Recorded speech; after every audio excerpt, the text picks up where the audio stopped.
vocês? Eu sou a professora Júlia e hoje é a nossa aula de robótica educacional. Sejam todos muito bem-vindos.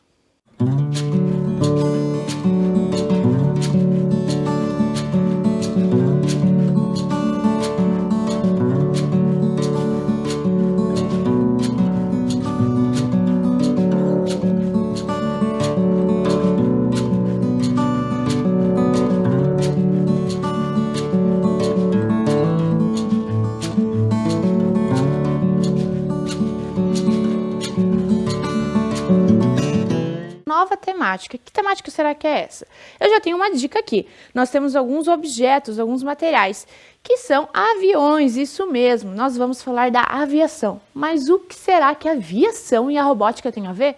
Será que tem algo parecido, que podemos encontrar algum tipo de estrutura, algum tipo de elemento que encaixamos a robótica dentro da aviação? Vamos conferir? Mas antes de falar sobre a robótica e a aviação, vamos conhecer como que surgiu de fato o avião. Aonde que o avião está inserido ali na robótica e a sua história. Observe ali comigo. O avião foi uma das maiores revoluções da humanidade. Quem poderia imaginar cruzar o céu e chegar em seu destino com rapidez? Uma vez que alguns trajetos, se fossem feitos por navios, levariam semanas ou até meses. Por exemplo, se eu quisesse viajar do Brasil até a China, antigamente essa viagem ela era feita por navios. Isso mesmo, era um meio de transporte muito utilizado. Só que essa viagem ela levaria muitos meses até chegar ao outro país. Por exemplo, estamos utilizando aqui a China. E com a evolução dos meios de transporte, surgiu então um avião. Essa viagem que levaria meses, hoje em dia leva algumas horas. Isso facilitando, trazendo conforto e a facilidade de você ir e vir, transitando em fronteiras para outros lugares, viajando. Um outro exemplo aqui mais próximo nosso, aqui no Brasil, por exemplo, se eu quisesse viajar de Porto Alegre para Belém, quantas horas eu levaria ou dias se eu fizesse isso de carro? Vamos ver na tela? Então, ou o tempo de viagem entre duas cidades, por exemplo, para viajar de Porto Alegre até Belém do Pará, gastava-se cerca de 2 dias ou 54 horas. Hoje, com 5 horas, é possível realizar o mesmo trajeto de avião. Vejam que eu coloquei ali 2 mapas e percebo que esses mapas eles estão traçando tanto o trajeto de carro como de avião. Lógico que o de avião ele está fazendo só uma rota prévia, mas como eu já comentei com vocês lá no pensamento computacional, no algoritmo, o piloto ele tem todo um plano de voo que ele precisa se organizar, ver também a questão do clima, do tempo, e ele vai traçar a melhor rota, não quer dizer que ele vai fazer em linha reta, mas a melhor rota desviando das turbulências. Mas mesmo assim, ele é um voo mais curto do que se fizesse por terrestre, em carro, né? Levaria, imagina, 2 dias, 5 horas de avião. É bem diferente e muito mais a questão do conforto também, porque ficar, imagina, 2 dias dentro de um carro é um pouquinho complicado. Então, o avião ele veio justamente para trazer essa acessibilidade, esse conforto, essa rapidez, porque muitas pessoas, às vezes, precisam viajar de um dia para o outro, ambulâncias que precisam, por exemplo, levar um órgão, algum outro utensílio médico para um outro estado, precisa que isso seja logo, rápido, naquele mesmo dia. E o avião trouxe essa acessibilidade de transitar em fronteiras. Agora vamos ver ali um pouquinho da história. Sabendo que o avião ele foi um diferencial, um grande diferencial para a mobilidade urbana, vamos ver ali, observe na tela. A ideia de voar vem dos tempos antigos. Na mitologia grega, um personagem famoso, Ícaro, criou asas para fugir do seu maior pesadelo, o labirinto Minotauro, em Creta. Infelizmente, ele se aproximou muito do sol e suas asas não suportaram o calor. O que aconteceu? Ícaro, na lenda, ele desenvolveu asas com cera e penas. E ao tentar voar, se aproximando ali do sol, essa cera se derreteu e logo essas penas caíram dos seus braços e não conseguiu se sustentar por muito tempo. Então essa foi uma lenda da parte da história dos aviões. Mas em 1400 a.C., Arquitas de Tareto tentou construir uma máquina que voasse. Algum tempo depois, Leonardo da Vinci elaborou seus projetos. E já Jean-Marie Lebris disse que ter levantado o voo em 1856. Mas, seguindo a linha do tempo, John Joseph Montgomery realizou seu primeiro voo com planador em 1883. Ou seja, várias pessoas criaram seus projetos, algumas tentaram alçar o voo. Então, essa ideia de voar vem lá de antigamente, não veio de agora com o Alberto Santos Dumont. Já existia um sonho de querer alçar voos, até na mitologia. Mas, em 23 de outubro de 1906, Alberto Santos Dumont apresentou um rústico avião a uma comissão julgadora, o 14 bis, marcando a origem da aviação. Ele voou por 21 segundos em uma distância de 200 metros e a 6 metros de altura nessa máquina. Ou seja, o avião de Santos Dumont, ele tinha propulsão própria, ou seja, ele estava numa pista, conseguia decolar, conseguia voar por um determinado tempo, apesar de curto, mas voou e pousou. Ou seja, a ideia do avião ele conseguiu executar de uma forma perfeita. Nós também temos uma outra versão de uma outra história da origem do avião. Vocês já vão ver na sequência. Mas antes de falar dessa outra história, Santos Dumont ele foi essencial para a história do avião, por inventar uma aeronave que não precisava de impulso para voar. Por ela mesma, por meios próprios ela decolava. Por que eu estou dizendo isso? Porque essa outra história que eu vou contar agora para vocês, ela precisava de um impulso. E é um dos conceitos tecnológicos que nós vamos ver mais pra frente, que é a catapulta, que vocês vão ver que esse movimento é um conceito da robótica. Olha lá, já os irmãos Wright criaram uma aeronave em que o piloto conseguia controlar e manter-se estável. Apesar da inovação, o flyer, nome da aeronave dos irmãos Wright, precisava de uma ajudinha para decolar. Vocês se lembram que eu comentei com vocês da catapulta?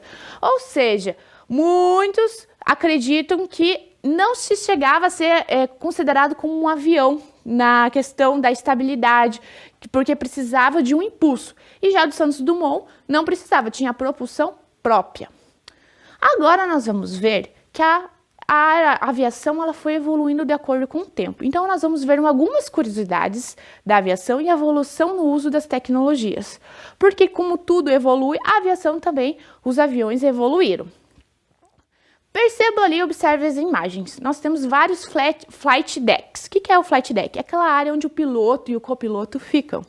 Mas antigamente, uma curiosidade que eu vou contar para vocês, não eram apenas duas pessoas que ficavam nessa área, o flight deck.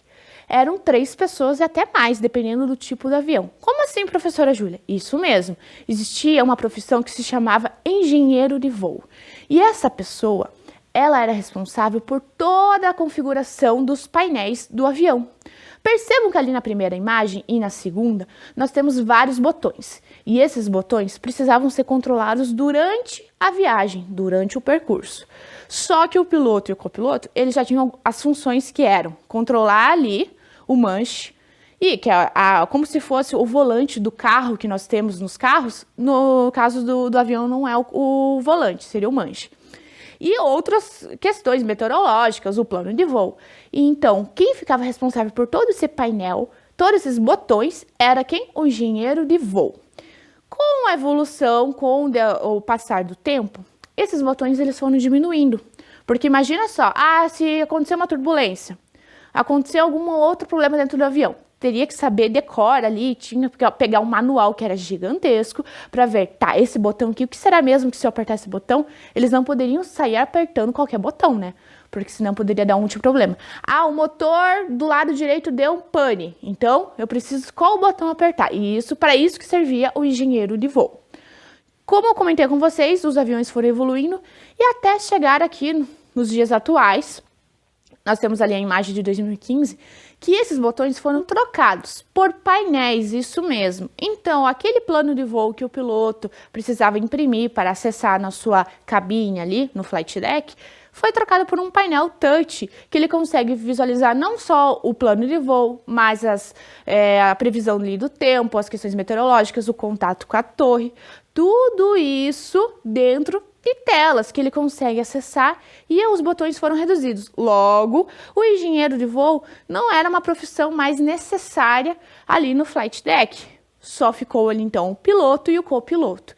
E já existem alguns estudos que mostram que já não existe mais essa necessidade também de um copiloto. Em algumas aeronaves menores, que são aeronaves geralmente particulares, que levam apenas uma pessoa, outra pessoa, já só um piloto é suficiente. E vocês vão ver, já vou dar uma dica para vocês, que algumas aeronaves até voam sem o piloto. Vamos conferir na sequência? Então, você já imaginou um robô controlando um avião? Será que isso é possível? Pois é, até eu fiquei curiosa quando eu vi essa notícia. Eu falei, meu Deus do céu, será que já estamos nessa era da evolução? Vejam lá, acompanhem comigo. Pela primeira vez, um robô conseguiu decolar e pousar um avião sem qualquer ajuda de um humano a bordo. O robô Pilot foi instalado num avião modelo Cessna 206 e o primeiro voo aconteceu em 9 de agosto de 2019. Veja ali naquela animação que eles transformaram toda a cabine, todo aquele espaço onde ficariam pessoas ou piloto, para colocar um braço robótico que vai conduzir ali os botões, todos os equipamentos dentro do avião. Então, eles precisaram fazer toda uma reforma, né? Mudar a estrutura do avião para conseguir colocar ali o robô e realizar essa programação. Esse não é o primeiro sistema autônomo robótico para pilotar aviões. O primeiro projeto foi o P-Boat, criado na Coreia do Sul, e o segundo, o Alliance, nos Estados Unidos. No entanto, nenhum projeto conseguiu o feito do robô Pilot. Então, vocês vão ver que não só na aviação, mas em outros projetos de outras temáticas, geralmente existem pessoas que vão tentando e não conseguem suceder, mas deixam o seu projeto ali, os seus estudos, até onde eles conseguiram chegar. Para que até então, né, esse robô Pilot, que foi que conseguiu desenvolver de fato, fazer o voo, porque às vezes a pessoa, o inventor lá, ele faz toda a criação, a engenharia por trás, só que na hora mesmo de decolar, de pousar, não consegue de fato concluir o voo. E o robô Pilot foi o único que até então conseguiu esse feito em 2019. O robô Pilot possui um conjunto de sensores, atuadores, câmeras de visão artificial e um braço mecânico capaz de realizar movimentos idênticos ao de um ser humano. O robô Pilot poderá ser usado para transporte de carga, sobrevoar zonas perigosas, realizar missões de reconhecimento e vigilância, entre outras funções. Então perceba que eu destaquei algumas palavras ali: sensores, câmeras de visão artificial, atuadores. Essas palavras já é de conhecimento de vocês, que são do nosso dia a dia das aulas de robótica aqui nas videoaulas. E percebo que essas palavras representam os adjuntos que nós utilizamos nos kits de robótica, que fazem com que nosso robô funcione da melhor forma, dependendo daquela montagem. E nesse caso, no avião, também foi utilizado esses tipos de sensores para um braço robótico estar executando a função ali do piloto, isso mesmo. E agora eu vou mostrar uma outra curiosidade. Olha lá, o voo mais longo da história, isso mesmo, durou 64 dias. O avião foi reabastecido por caminhões sem pousar. Algumas pessoas já tentaram executar isso, tentar ficar mais tempo no ar, mas eu vou estar trazendo para vocês aqui o voo que durou mais dias e que foi de 2 irmãos. E esses irmãos, eles fizeram essa aventura entre o dia 4 de dezembro de 1958 até o dia 7 de fevereiro de 1959. Ou seja, eles passaram o Natal e o Ano Novo voando nos céus. Mas como que pode isso? Voar sem pousar nenhuma vez. O motor será que aguenta? Pois é. Para que o motor aguentasse, os pilotos, eles fizeram várias manutenções durante o voo. É possível isso? Pois é, eles conseguiram essa façanha. O que eles faziam? Por exemplo, na hora de abastecer o combustível no avião, eles não chegavam a pousar, mas eles se aproximavam muito próximo da terra. Um caminhão que estava com combustível também se aproximava bem próximo do aviãozinho. E esse caminhão, ele erguia ali uma mangueira e os pilotos pegavam e conectavam no avião para passar tanto os mantimentos como o combustível. Ou seja, era algo muito perigoso, mas que eles conseguiam executar. E a manutenção também era feita dessa mesma forma. O avião se aproximava bem próximo da terra e os pilotos saíam da cabine para limpar ali o vidro, por exemplo, se estivesse sujo, ou trocar uma pequena peça que fosse possível e até mesmo fazer suas necessidades. fazer, escovar os dentes, tomar banho, né, de acordo com o que for possível ali fora do avião. Olha só, os recordistas foram 2 pilotos, Robert Tintin e John Cock. A dupla passou 64 dias, 22 horas, 19 minutos e 5 segundos no céu, sem pousar uma única vez. No total, a distância equivale a mais de 6 voltas ao redor da Terra. É uma viagem tanto que, quando eles bateram o recorde, eles decidiram continuar voando até o avião dar algum tipo de pane. E quando o motor começou a queimar, ficar todo preto, sair uma fumaça, eles tiveram que pousar de fato. Mas assim, foi bem complicado, porque como comentei com vocês, eles precisaram trocar algumas peças, e aí o risco de estar voando e trocar essas peças é muito perigoso. Vejam agora na próxima tela essa imagem. Vocês se lembram que eu comentei com vocês do caminhão realizando ali, colocando o combustível dentro do avião? Então, uma mangueira era levada e a bomba elétrica bombeava combustível para o tanque ventral. Após ser conectada por Cock ou Tin, mantimentos eram passados por corda.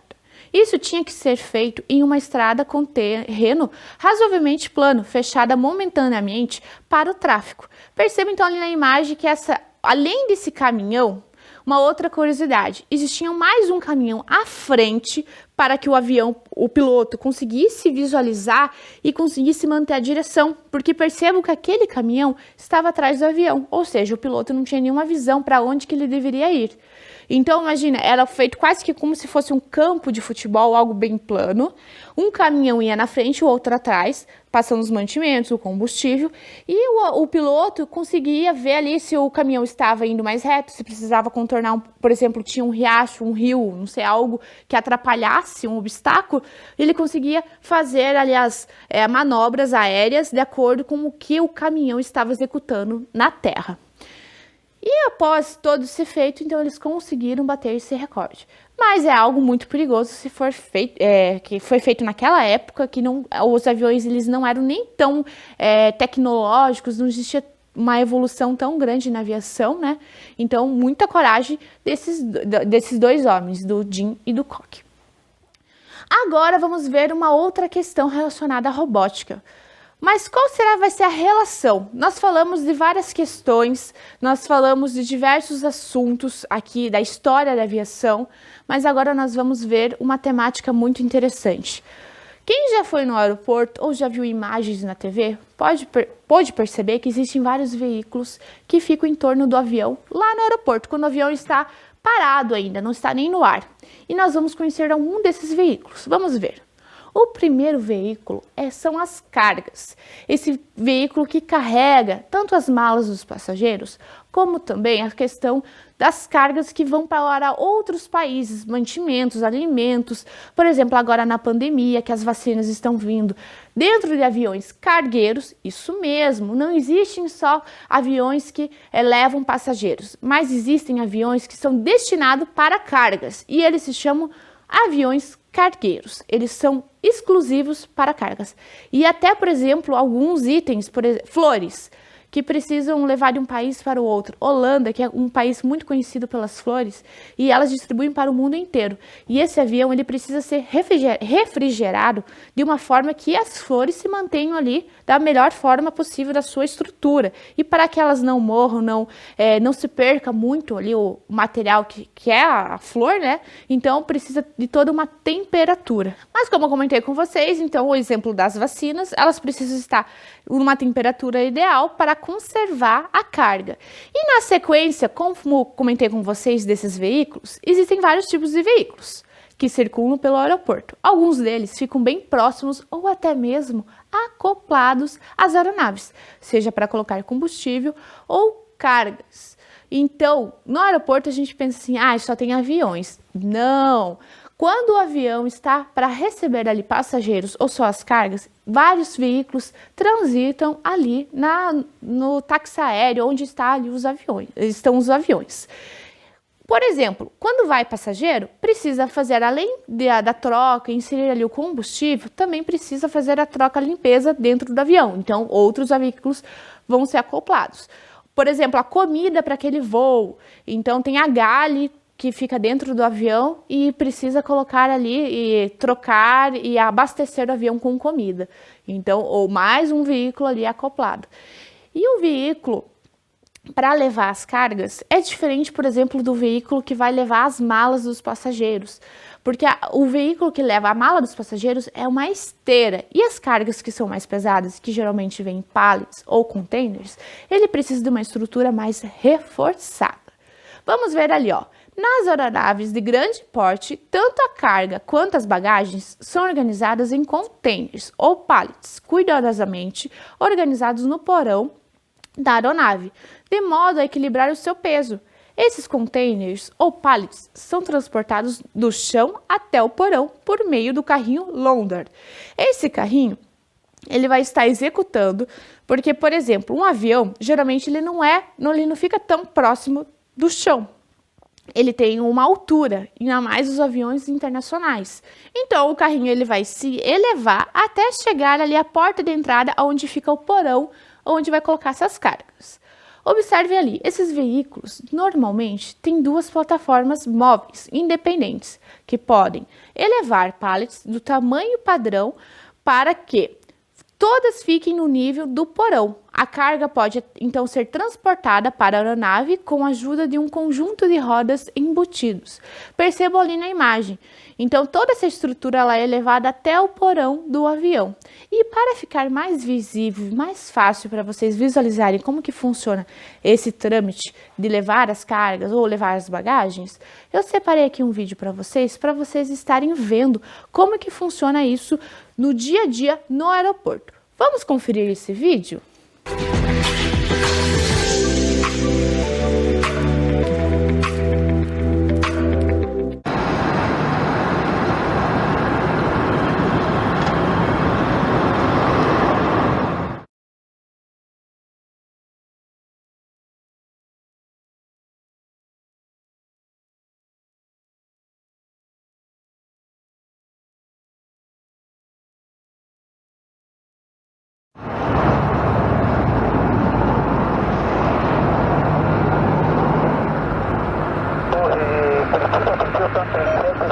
Solicita quantidade de estacionamento, posição 06.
Bem interessante o vídeo que vocês viram, né? Representa bem essa questão do aeroporto ali, o trajeto que, como o carrinho ele se desloca, leva as bagagens e também traz as cargas.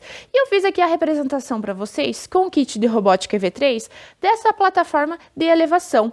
E vocês vão perceber que essa plataforma aqui, ela tem uma programação e uma estrutura que ela é articulada. Estrutura articulada, professora Júlia? Isso mesmo. é um dos conceitos tecnológicos que nós vamos ver na próxima aula. Mas já aproveitando que estamos falando de aviação, eu trouxe essa montagem aqui para vocês estarem observando. Então, vejam que aqui eu tenho um motor e esse motor está conectado aqui com as vigas e com os eixos que vão dar a ideia dessa estrutura articulada. E essa montagem, ela foi feita em X, porque dá essa possibilidade de estar representando o carrinho London. Eu também fiz uma outra montagem aqui para vocês, que é com kit de robótica Ludobot. Essa montagem aqui também está representando a plataforma de elevação, isso mesmo. Percebo que ela é um pouquinho diferente da do EV3. Ela tem apenas essa estrutura aqui articulada. Para passar essa programação, também utilizei aqui o cérebro, o corpo do robô, o cabo que vai estar fazendo a leitura para essa plataforma se elevar. E aqui agora eu vou mostrar para vocês do kit EV3 como que funciona. Eu já havia, ó, vocês estão vendo que além do motor tem um cabo que está conectado com o meu cérebro. Eu já havia passado então a programação para o meu cérebro. Agora eu vou estar só executando aqui para vocês estarem observando como que ela se eleva, tá bom? Vamos ver então? Olha lá. Clicando no botão direito aqui do meu cérebro do EV3, ela se elevou e ficou estática aqui, paradinha aqui em cima. Esse é o movimento que é realizado pelo carrinho ao levar as cargas aqui em cima para o avião. E para descer, vocês viram que essa estrutura se abaixou de uma forma meio rápida. Por quê? Porque na programação ela está com uma força e uma velocidade um pouquinho mais rápida. Se eu quisesse diminuir, eu poderia estar modificando a minha programação. Então, eu vou fazer mais uma vez para vocês estarem observando. Subiu, abaixou. Então, essa é a representação que eu trouxe hoje para vocês do kit de robótica EV3. E só relembrando aqui do Ludobot, eu fiz uma montagem mais simples, só para vocês verem que sim, é possível fazer a representação tanto no kit EV3, como no Ludobot, que todas as escolas da Rede Municipal de Ensino de Curitiba possuem. Olha só que interessante. Então, percebo que, além dessas vigas aqui, em cada viga eu preciso de um conector desse X, porque senão eu não consigo fazer essa estrutura para se elevar. E por que, professora, você colocou aqui 2 eixos? Porque com esses 2 eixos eu consigo que a minha plataforma, essa base aqui que seria para representar a carga, ela consiga se mover deslizando nesse outro material aqui, esse outro conector. Ótimo. Agora vocês vão ver ali na imagem a montagem que eu fiz aqui, que eu acabei de mostrar para vocês, só para vocês estarem visualizando na tela como que é essa montagem na foto. E vamos ver uma outra curiosidade da aviação, onde podemos encontrar a robótica. Isso mesmo, olha lá. Botão de pouso e emergência. Vou jogar um desafio para vocês. Sim, adoro desafios, vocês já perceberam isso na aula, né? O desafio de hoje é o seguinte: o que acontece se o piloto e o copiloto passarem mal? O avião conseguirá pousar sozinho? Vindo para a nossa realidade aqui, por exemplo, eu tenho aqui um avião, o piloto, ele passou mal durante o dia, não estava muito bem, e ao voar, né, ele acabou desmaiando. O que será que vai acontecer com esse avião? O que será que acontecerá, né, com os passageiros? Será que esse avião vai cair? Então vamos ver. A aviação, ela vem evoluindo com o tempo. E um novo sistema poderá pousar aviões em caso de emergência, isso mesmo, de forma autônoma, sem qualquer intervenção humana. Mas detalhe, não é para qualquer tipo de avião, porque, como comentei com vocês, é aos poucos que acontece essa evolução. Voltado para a aviação geral, que usualmente voa com apenas um piloto, o sistema Garmin Outland pode ser acionado por apenas um botão, determinando o aeroporto e a pista ideal, levando em consideração fatores como clima, terreno, obstáculos e estatísticas de desempenho da aeronave. Então, conforme aquela animação ali, o passageiro, vendo que o piloto não está conseguindo mais controlar o avião, que o avião está em queda livre, por exemplo, ele pode acionar esse botão vermelho e ao acionar esse botão, esse avião ele já vai ter um contato diretamente ligado à torre de controle e vendo essa questão, qual é a pista nessa programação que tem ali nos computadores, ele vai conseguir visualizar qual é a pista mais próxima, se o clima está favorável para aquela pista para realizar aquele pouso, e até então ele vai fazer esse contato com a torre e de fato vai realizar esse pouso, ou seja, a robótica dentro da aviação. Mas existem também outros tipos de equipamentos, outros dentro da própria aviação, que são os veículos aéreos não tripulados. Isso mesmo, os drones. Os drones vieram para ficar de fato, porque ele é um veículo aéreo não tripulado que possui um controle de voo podendo receber comandos por meio de radiofrequência, infravermelho e até mesmo missões definidas de forma prévia por coordenadas via satélites. Drone em inglês significa zangão e devido ao seu zumbido ao voar, acabou sendo adotado popularmente para nomear a aeronave. Então veja ali na imagem, as pessoas hoje em dia é muito comum alguém ter um drone ali, fazer o uso para fazer fotos aéreas, gravar um vídeo, mas antigamente ele não era tão comum. E os drones foram idealizados para fins militares, tendo sido inspirados nas bombas voadoras alemãs e nos inofensivos aeromodelos rádios controlados. Essas máquinas voadoras foram concebidas, projetadas e construídas para serem usadas em missões de elevado risco para humanos nas áreas de inteligência militar. Então, como nós vemos hoje os drones, naquela época não era para tirar foto, fazer um clipe de um evento, por exemplo, de um casamento. Era sim para fim militar. Mas, além do uso militar, como já comentei com vocês tudo, existe uma evolução. Os drones são usados por civis, como fotógrafos, cinegrafistas, em festas de aniversário, casamentos ou eventos em geral. Um drone consegue captar melhores ângulos para fotos e filmagens, mantendo a câmera estável por mais tempo, facilitando a produção de vídeos. Então, por exemplo, até em filmes hoje em dia é utilizado o drone, porque é muito mais fácil, por exemplo, levar uma câmera, que daí a pessoa tem que se deslocar até aquele espaço, e até imagens que eram impossíveis de fazer com a câmera, o drone hoje em dia já consegue. Por exemplo, antigamente precisava até contratar aviões para o cinegrafista conseguir pegar aquela imagem ali adequada. Agora nós vamos ver uma outra inserção da robótica na aviação. Vamos ver lá? Como que os aviões não colidem no ar? Essa imagem pode chocar muitas pessoas, porque quando olhamos para o céu, nós enxergamos um avião, dali mais 5 minutos enxergamos um outro avião, mas não enxergamos essa quantidade que está presente ali nessa fotografia. Porque essa fotografia foi retirada de um site que mostra como se fosse o radar dos aviões em tempo real. E eu tirei essa imagem de alguns dias atrás, e ela mostra exatamente, eu fiz um recorte da Europa, a quantidade de aviões que estavam ali presentes naquele momento. E vejam que todos aqueles pontos coloridos na tela são a representação de um avião. Ou seja, nossa, que medo de voar. Só que não, porque o avião é um dos meios de transporte mais seguros. E para que eles não colidam no ar, existem vários sistemas sensores de segurança.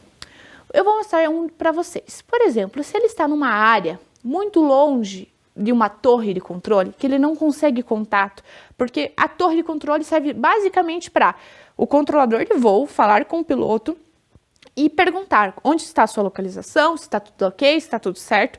E ele vai traçando ali a rota para ver se o avião está seguindo o plano que ele criou. Mas em alguns lugares, esse controle não está tão próximo. Ou seja, o avião tem que estar seguindo ali a sua rota de acordo com o seu planejamento. E por vezes ele não vai ter esse contato com a torre.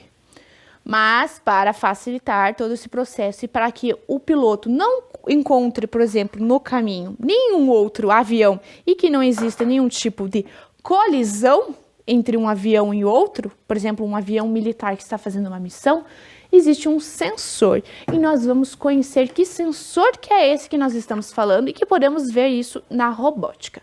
Esse sensor que eu estou falando, para que os aviões não colidam no céu, existe um sensor instalado, que é o transponder, que antigamente falava muito em transponder, mas o melhor é o TCAS, que possibilita a emissão de sinais para identificação na posição, altitude e velocidade. Ou seja, é um super sensor que todos os aviões comerciais são obrigatórios que tenham esse sensor na sua aeronave, né?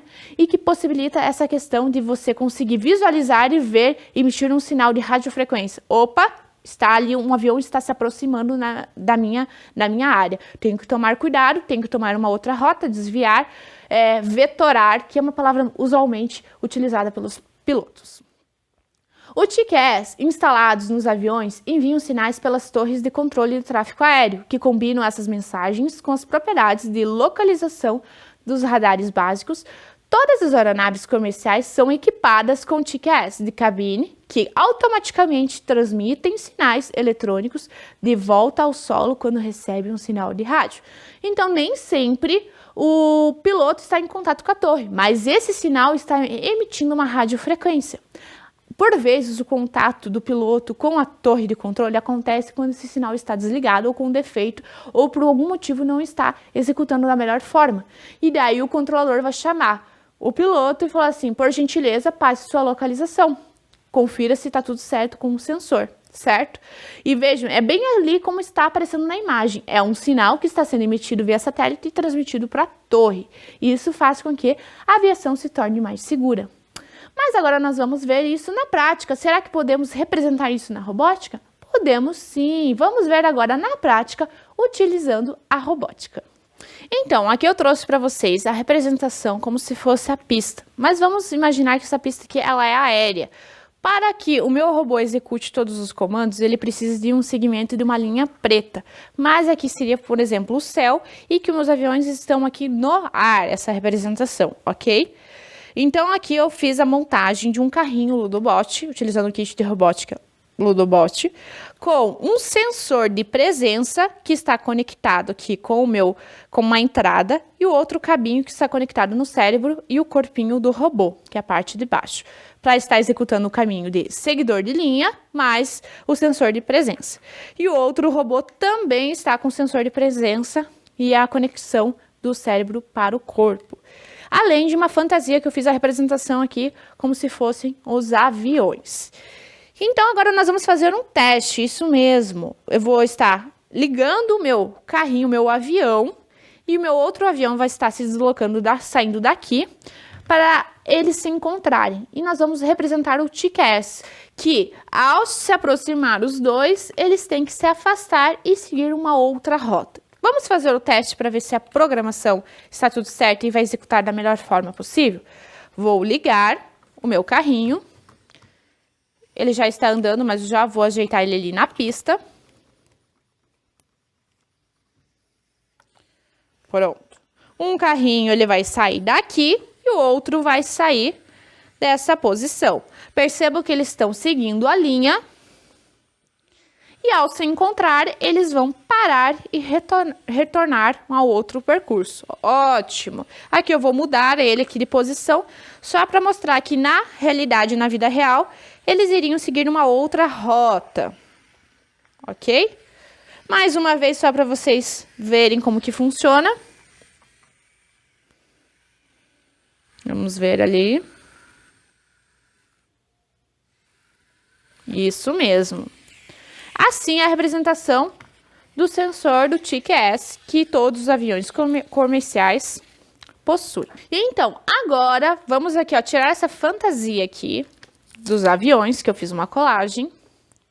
Então, eu percebo que eu utilizei aqui a roda, um eixo para conectar a roda no meu corpo, além de um outro conector para colocar o sensor de presença. Mas por que você colocou, professora Júlia, bem na frente? Porque se eu colocasse o sensor de presença aqui do lado, meu avião estaria andando e ele estaria realizando a leitura na lateral e não na frente. E como era uma representação de aviões, eu precisava que ele ficasse na frente, porque ao encontrar outro avião, na representação que seria o carrinho, né?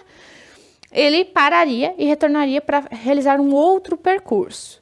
Então, esse sensor de presença, ele está conectado com o cabo, nessa entrada aqui, mais esse cabo que está conectado com o corpo, e isso está formando, então, a representação do meu avião. Isso mesmo, o avião que a programação dele está programada para um seguidor de linha, mais um outro bloco de sensor de presença. Essa programação foi feita no programa próprio do LudoWatch, utilizando os blocos tanto de movimento como de variável e sensores. Esse meu outro carrinho também tem a mesma montagem, a mesma configuração, porque a ideia era apenas eles se encontrarem e se afastarem. Agora, eu vou mostrar para vocês um vídeo, isso mesmo. Esse vídeo, ele vai trazer algumas outras curiosidades sobre a aviação e a robótica. Vamos ver o vídeo?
Vocês viram que legal esse vídeo das curiosidades da aviação?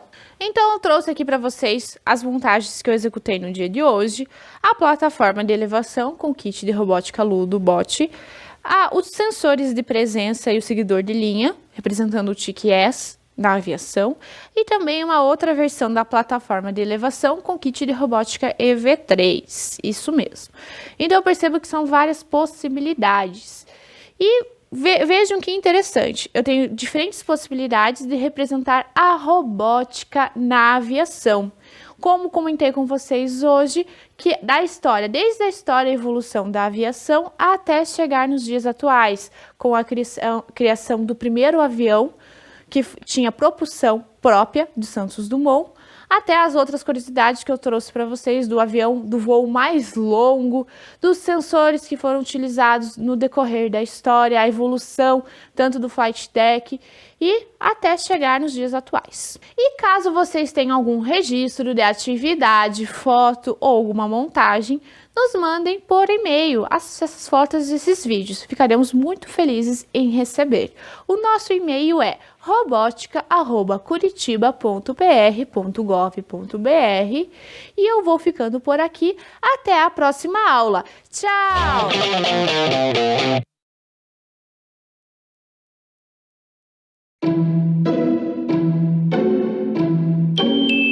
Era uma vez um lindo bosque encantado. E como em todo bosque encantado que se preze, ali vive uma bruxa. Mas essa é boazinha, e o Bosque Encantado fica logo ali, no bairro Vista Alegre. O Bosque Alemão reúne beleza, cultura e diversão garantida para toda a família. O espaço foi criado pelo prefeito Rafael Greca, em homenagem aos imigrantes germânicos que se estabeleceram na cidade a partir de 1833.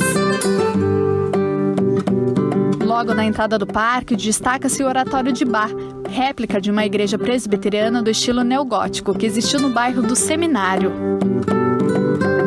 Logo à frente, uma passarela leva à Torre dos Filósofos, que tem 15 metros de altura e é feita com troncos de eucalipto. De lá de cima, a vista privilegiada permite apreciar a beleza da cidade.